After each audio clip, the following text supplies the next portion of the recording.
হিসেব না দিলে পরে টাকা দেওয়া হবে। এটা তো স্বাভাবিক ব্যাপার, এটা তোর মধ্যে কোনো ভয়ঙ্কর কিছু ব্যাপার না। ইউসি দেবে, বকেয়া নেবে। তারপরেও বলবো, যদি রাজ্য সরকার বলে আমাদের রাজ্যের টাকা ইচ্ছাকৃতভাবে আটকে রাখছে, সেক্ষেত্রে আমাদের বক্তব্য একটা শ্বেতপত্র প্রকাশ করা হোক, জনমানুষে ছড়িয়ে দেওয়া হোক বাংলায়, যে কোন খাতে কত টাকা এবং কিসের জন্য আটকে রাখা হচ্ছে সেটা দেওয়া হোক। আর দ্বিতীয় কথা হচ্ছে, আমি শুনলাম যে 21শে ফেব্রুয়ারির মধ্যে সম্ভবত 100 দিনের কাজে প্রায় 20 লক্ষের অধিক যত যারা যারা কাজ করেছেন তাদের অ্যাকাউন্টে টাকা চলে যাবে। ব্যাপারটা হচ্ছে এত হাজার কোটি টাকা অ্যাকাউন্টে দিতে পারছে, সংবিধানের 131 নম্বর ধারাকে সামনে রেখে আইনের দ্বারস্থ হতে পারছে না কেন? অল্প কয়েকটা টাকা খরচ করে সুপ্রিম কোর্টে গিয়ে রাজ্য সরকারের পক্ষ থেকে কেন্দ্র সরকারের বিরুদ্ধে আইনত লড়াই যাচ্ছে না কেন? সেখানে গেলেই তো তাহলে ধরা পড়বে যারা দুর্নীতি করেছে। আগে রিপোর্টে দেখা যাচ্ছে প্রায় 1,96,000 কোটি টাকা দুর্নীতি হচ্ছে। 100 দিনের কাজেরও দুর্নীতিরা তো ফুটে উঠবে, কারণ প্রায় 14.5 লক্ষ জব কার্ড পশ্চিমবাংলায় বানিয়েছে কারা? তৃণমূল আশ্রিত, যারা তৃণমূলের দ্বারা এগুলো তৈরি হচ্ছে। সবগুলো যখন আসবে তৃণমূলের হয়তো বড় বড় নেতাদেরকে জেলে থাকতে হবে, সেই জন্য জেলে না গিয়ে তার কর্মীদেরকে বাঁচানোর জন্য, তার নেতাদেরকে বাঁচানোর জন্য আবার ঋণ নিয়ে মানুষকে দেওয়ার চেষ্টা করছে। যদিও কতটা দেবে এখনো সত্যতা নাই। অসুস্থ হয়ে থাকে, তার সুস্থতা কামনা করছি, কারণ 2024-এ ওনাকে পরাজিত করে কালীঘাটে পাঠাবার যে চিন্তা ভাবনা নিয়েছি সেটাকে তো সার্থক করতে হবে। আর দ্বিতীয় হচ্ছে, এটাও তো হতে পারে একটা নাটক চলছে, যেভাবে একটার পর একটা দুর্নীতিতে কালীঘাটে ব্যানার্জি পরিবার জড়িয়ে যাচ্ছে, বা যার নাম আপনারা নিলেন তিনি জড়িয়ে যাচ্ছেন, কিছুটা হলো তিনি লাইট থেকে দূরে সরে থাকার জন্য বা নিজেদের মধ্যে একটা মনোমালিন্য হচ্ছে, দেখি অন্তত সমালোচনা থেকে দূরে সরে থাকার জন্য, এটাও তো নাটক হতে পারে। দেখুন, ব্যাপারটা হচ্ছে, উনি লাভলি মৈত্র মহাশয় যে কথা বলেছেন বেশ কয়েক ঘন্টা পার হয়ে গিয়েছে, যে এটা নতুন কিছু ব্যাপার না। আমার রাজ্যের মুখ্যমন্ত্রী বা তৃণমূল কংগ্রেস যখনই সমস্যায় পড়েছেন, দিল্লিগামী ফ্লাইট বেরোচ্ছেন, সমস্যা সমাধান করে ফিরেছে। যখন রাজীব কুমার সাহেব যখন কলকাতা সিপি ছিল, তখন আমরা দেখেছিলাম ধর্নার পরে তিনি দিল্লিগামী ফ্লাইট ধরেছেন। বিভিন্ন সময় এজেন্সি যখন তৎপরতা দেখিয়েছেন, তখনই তিনি দিল্লিগামী ফ্লাইট ধরেছেন, সমস্যা সমাধান করে এসেছেন। এক্ষেত্রে এগিয়েছে। যে অভিযোগটা তুলে যাচ্ছেন যে বকেয়া জন্ম যাচ্ছে, আশা করছি সমস্যা সমাধান করে আসবে, বকেয়া যেটা আছে রাজ্যে সেটা নিয়ে আসবে। সাংসদ বিধায়ক আপনাদের মুখে এই ধরনের কথা, যেখানে বিধানসভার অভ্যন্তরে আপনারা মিথ্যে কথায় শব্দটা প্রয়োগ করতে পারেন, অসত্য কথা বলতে পারেন। দেখুন, রাষ্ট্রপতি সম্পর্কে যখন অবাঞ্ছিত মন্তব্য করেছিল তারও বিরোধিতা করেছে। ঠিক একইভাবে আমাদের রাজ্যের মুখ্যমন্ত্রীকে যখন কেন্দ্রীয় এক মন্ত্রী অবাঞ্ছিত ভাষায় আক্রমণ করেছিল তারও বিরোধিতা করেছি। এক্ষেত্রে আমাদের দেশের প্রধানমন্ত্রীকে যে ভাষায় বলাচ্ছে সেটা কোনোভাবেই সেটাকে গ্রহণ করা যায় না, সেটাকেও সমালোচনা বা সেটাকে আমি বিরোধিতা করছি। ভেবে পাচ্ছি না, রাষ্ট্র সেবা করবো, রাষ্ট্রবাসী সেবা করবো বলে জনমানুষের কাছে ভোট চাইছি, তাহলে একে অপরের বিরোধিতা করতে গেলে এই ধরনের অবাঞ্ছিত শব্দ চালাচালি হচ্ছে কেন? মানে তাহলে কি ওই রাষ্ট্রবাসী বা রাষ্ট্র সেবার নামে নিজের সেবা, নিজের পরিবারের সেবা হয়ে যাচ্ছে না? তো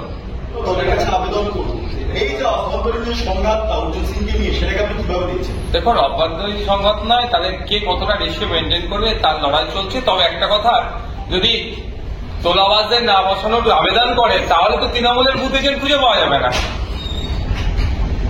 স্বল্প পাওয়া যাবে, সব বুথের কথা হলে দিতে পারবে না এজেন্ট। আর খুনির কথা যেটা প্রসঙ্গ হচ্ছে, বিভিন্ন ক্ষেত্রে দেখেছি বিভিন্ন কেসের সাথে যুক্ত যারা এখন মাননীয় ছত্রে ছাড়া এখন অনেকে লালিত পালিত হচ্ছে, তাদেরকে ডিস্টার্ব করছে না। আর অন্যজনের নামে মিথ্যা কেস দিয়ে কোনো জায়গায় পুলিশকে দিয়ে বা কোনো জায়গায় সিআইডি কে দিয়েও হ্যারাসমেন্ট করানোর চেষ্টা হচ্ছে। অফিসিয়ালি কোনো স্টেটমেন্ট আমরা পেলাম না। দ্বিতীয়, লাভলি মৈত্র মহাশয়ের কথা যে ভুল বলেছে তাকে তো কিন্তু কথাকে উল্টো করা হয়নি। অ্যাকচুয়ালি শওকত মোল্লা সাহেব বলুক আর যে লোক না কেন, ক্যামেরার সামনে এসে বড় বড় কথা বললেও কিন্তু ওই লাভলি মৈত্র মহাশয়ের যে কথাটা প্রকাশ্য করেছেন গোপনে এগুলো সবটাই বই নিয়ে বেড়ায়। অবশ্যই এটাকে তারা রাজনীতিটাকে তারা একটা আর্নিং এর প্ল্যাটফর্ম হিসাবে দেখেছে, রুজি রুটির জায়গা করেছে। ফলে এরা নমিনেশন কেন্দ্রে দখল করে, এরা ভোটের দিনে উজ্জাম করে, গণনার কেন্দ্রে মানুষকে গুলি করে হত্যা করে। এরা শুধুমাত্র এই সার্টিফিকেটটা নিয়ে 5 বছর ধরে দুর্নীতি করবে, রুজি রুটি করবে, রোজগার করবে বলে। যদি এদের যদি সত্যিকারের মানুষকে পরিষেবা দেওয়া হতো তাহলে এই গণনা কেন্দ্রকেও বাইরে থেকে গুন্ডামস্তান নিয়েছে দখল করতো না, উজ্জাম করতো না, বা গণনা কেন্দ্রে গুলি করে সাধারণ মানুষ সহ বিরুদ্ধেকে খুন করতে না। দেখুন, এরা হচ্ছে এতদিন পর্যন্ত আন্ডার কভার ছিল, জনমানুষে আসতো না, ভিতর থেকে এগুলো কন্ট্রোল হতো, আস্তে আস্তে এটা এক্সপোজ হচ্ছে, জনমানুষে নিয়ে চলে আসছে, এটাকে আমাদেরকে স্বাভাবিক করে তোলার জন্য আস্তে আস্তে এগুলো বলছে। 25-75 রেশিও বলেছিল, সেটা নিয়ে যদি সমালোচনা হচ্ছে, দেখুন একটা গাছ হওয়ার মতো হয়ে গেছে, এখন চলছে। লাভলী মৈত্র মহাশয় যে কথা বলছে, এগুলো হচ্ছে স্বাভাবিক করার জন্য কথা বলছে। অবশ্যই এখন দেখুন না দল কারা চালাচ্ছে, যারা প্রমোটার, যারা তোলাবাজি ঠিকঠাক করতে পারছে তারা। বিগত দিনে যারা আদি তৃণমূল, যারা তৃণমূলকে জন্ম দিল, যারা বাস্তবিক অর্থে তৃণমূলে কি লড়াই করে প্রতিষ্ঠা করলো, তারা আছে সাইড লাইনে, কারণ তারা ওই তোলাবাজি করতে পারছে না, তারা ব্যবসার মানে আর্নিং এর জন্য প্ল্যাটফর্ম হিসাবে এটাকে দেখছে না, পলিটিক্যাল প্ল্যাটফর্মটাকে, তাহলে তারা সাইড লাইন হয়ে গিয়েছে। ছিল পরীক্ষা কেন্দ্রে তাদেরকে 7 ফেব্রুয়ারি নিজাম প্যালেসের হাজিরা নির্দেশ, যে বড়নগর পুরসভার যে দুর্নীতি হয়েছে দুর্নীতি তার প্রেক্ষিতে। অন্যদিকে দাঁড়িয়ে রেশন দুর্নীতি কাণ্ডে শঙ্করাড্ডের ভাই মোলায়ার পদে তলব করা হয়েছে, একের পর এক সেন্ট্রাল এজেন্সির তলব।